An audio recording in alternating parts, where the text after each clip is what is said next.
Nag-order nga pala ako ng bagong thermal pads para sa mini PC ko at sa laptop. At itong thermal pad na ito is PT7950. Tama ba?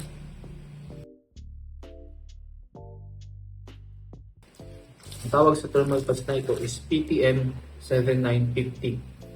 So, sabi ng mga reviewer dito sa YouTube, maganda daw tong PTM7950 na thermal pad. Kung risky para sa iyo gamitin yung liquid metal.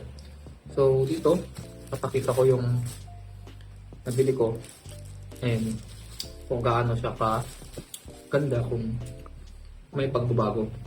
So, yung mini PC ko is Billink Sur 5 Max at yung idle na temperature niya is umabot ng 56, 60, 80, 90, minsan 70, 90, 80. Ganun.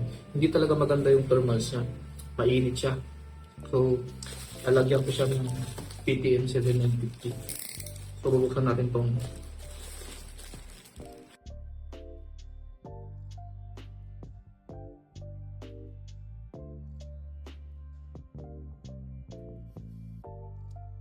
So, maliit pala nito kulay. Parang isang apply lang to sa kanto ah. Bakit ako?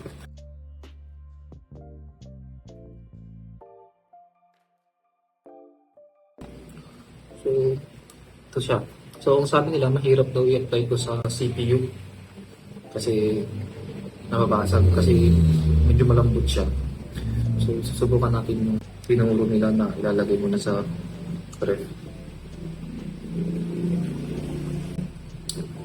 So, babaktasin ko yung mini PC ko and magkakat ako dito. Konti lang naman yung gagawin ko para sa mini PC. Mga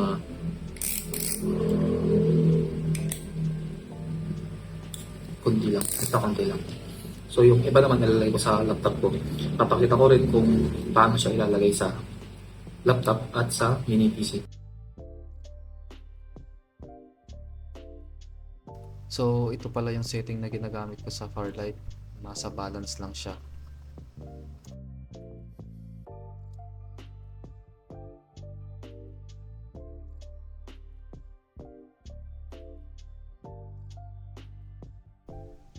So, dito makikita nyo na nasa lobby pa lang to ng Farlight pero yung temperature niya nasa 85 above na siya. Mataas talaga dito. Kaya kapag naglaro ka na, so ang nilalaro ko lang dito is deathmatch lang pero mataas na siya.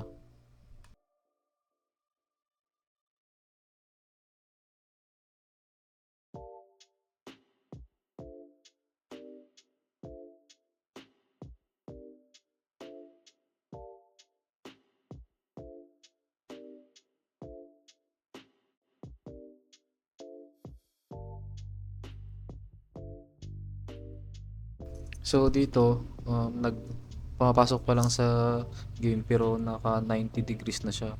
So yun yung temperature niya kung wala yung PTM7950. So ngayon babaklasin ko na yung B-Link para maisalpak na yung PTM7950 at para ma-check na rin natin kung may pagbabago ba sa temperature.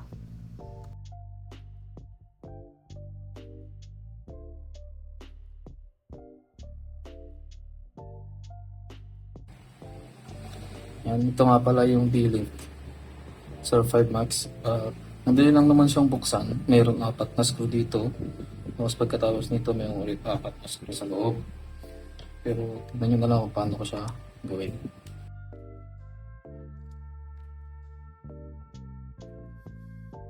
Yan lang tong red. Ito, aluminum yan. And lagyan ko kasi ito ng hard drive. So, ang gagawin nyo lang dito, kahit hindi nyo natanggalin ito, okay lang. So, nandito yung dalawa pa, tapos yung dalawa after na lang.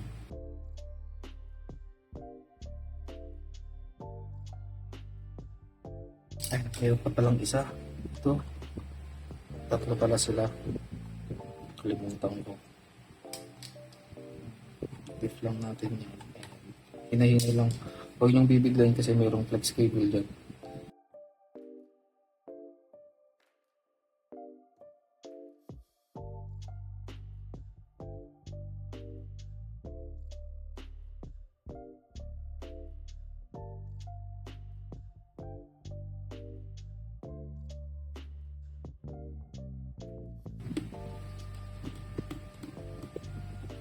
Yan. So, para matanggal natin to, hilayan nyo lang to, tapos binatin nyo ng konti. Ayan. Natanggal na yung case nya. Tatanggalin naman natin tong fan.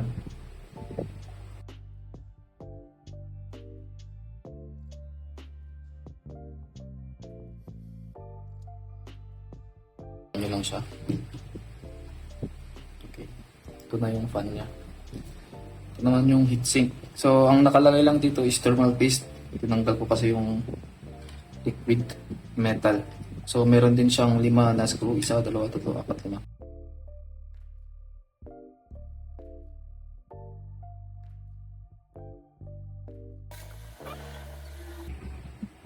Yan na yung CPU natin. So, maliit lang yung kailangan natin dito. Ang gagawin lang natin is linisan lang natin yung thermal paste. Kuha lang kayo ng alcohol, 70% isopropyl. Yan. So, linisan.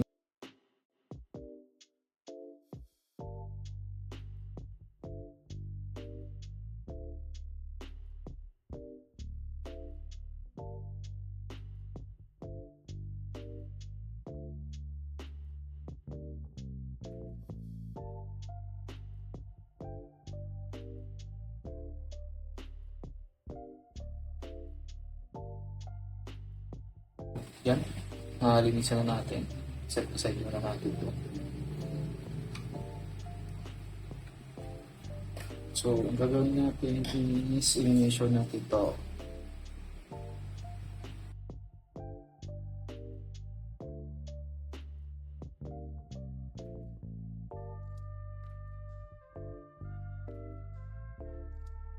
Ito, meron na tayong markings. Hindi ko na videohan. Ang tip na lang natin, pero sakto siya. Sobra pa nga.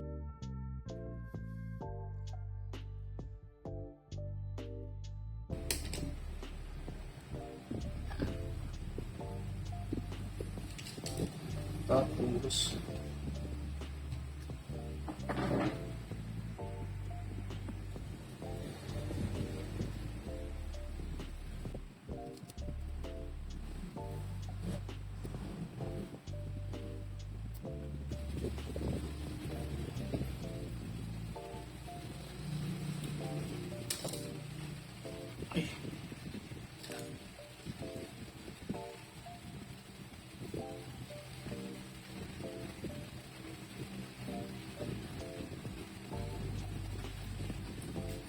hirap pala talaga.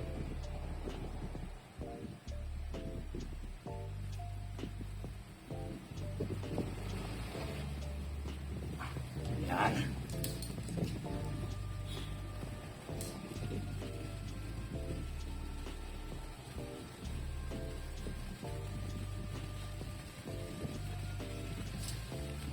So, yan. Nalagyan na natin ang TTM 7950. So, i-assemble ko ulit siya para ma-check natin yung thermals kung may pagbabago. So, siyempre, ang ibabalik natin is yung heatsink na ito. Siyempre, yung dati pa rin.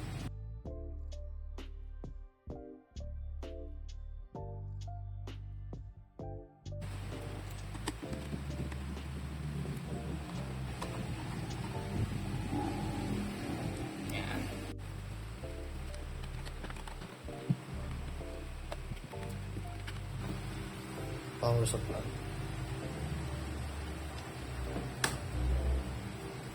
Ayan.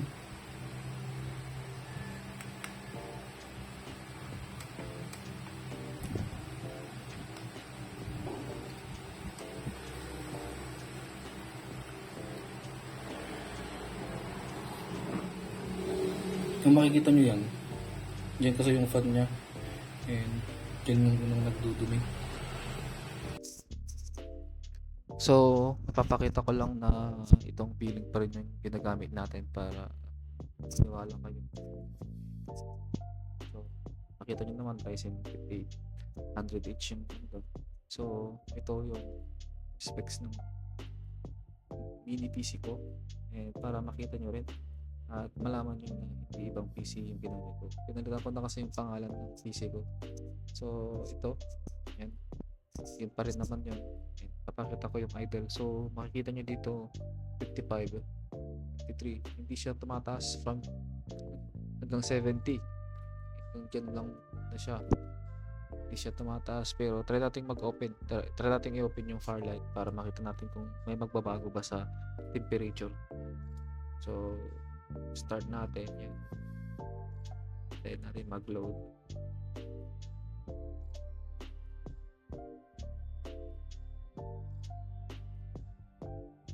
So dito nakita nyo pumalo siya ng 70 up degrees na temperature pero hindi siya pumapalo ng 80 to 90 degrees, hindi tulad kanina na dun pa lang sa lobby is nagna 90 to 80, 85 to 90 degrees na siya.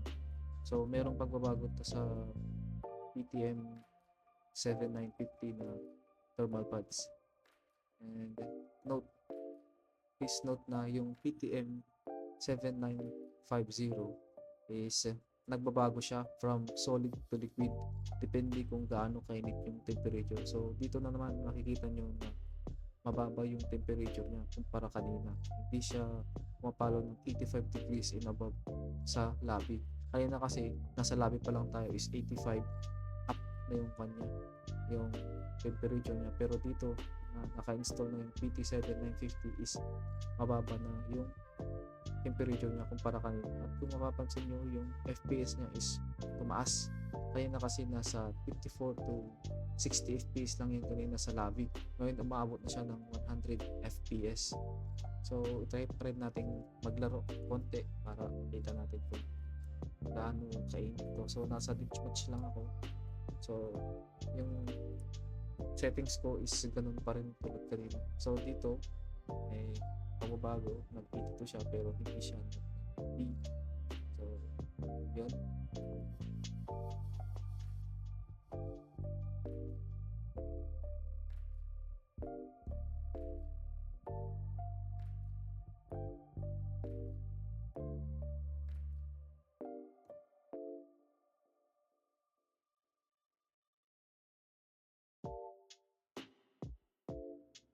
Dito ulit sa temperature na pagkatapos namin i-check yung laro, bumaba agad siya from 80 plus to 70 below. And kung mapapansin nyo, bumababa siya mabilis, hindi tulad kanina na pagkatapos natin nag-exit is medyo mabagal yung pagbaba ng temperature niya. Pero ngayon, okay yung temperature talaga. Well recommended talaga itong PTM 7950 at tama yung review sa YouTube channel sikat na YouTuber. So trinay ko lang naman kung okay siya gamitin sa mini PC ko, and siguro magagamit ko ito ng matagal kasi sabi naman nila is matagal talaga ang buhay ng PTM 7950 kahit hindi ka magpalit ng ilang taon. So yun, sana makatulong tong video na to para makapag-decide kayo kung anong thermal paste or thermal pad ang gusto nyo ilagay sa mga computing device nyo. So sana kung nagustuhan nyo tong video, please subscribe and follow or like this video para naman may kapalit yung pag-i-edit ko. So pasensya na kung ganito yung sound voice ko, wala kasi ako masyadong equipment. So subscribe or like this video, malaking tulong na po yun. Thank you po and salamat sa panonood.